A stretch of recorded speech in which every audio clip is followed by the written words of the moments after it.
তো আমি আজকে বানাবো বক ফুল। এগুলোকে আমরা বক ফুল বলি, তোমরা কি বলো জানিয়ে একবার কমেন্টে। এগুলোর বড়া বানাবো আজকে। এই যে মসুর ডাল আমি ভিজিয়ে রেখেছি আগে, জিরে আদা আর হচ্ছে লঙ্কা।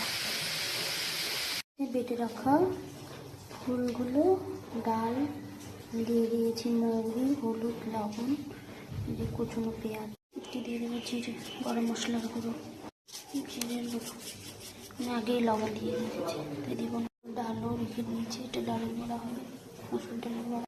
ম্যাশ করে নিয়ে একটু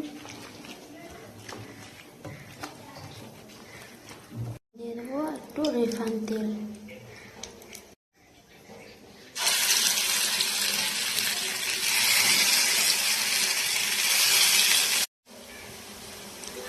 যে আমার বড়াগুলো হয়ে গেছে, উল্টে দিয়ে একটু হয়ে গেছে।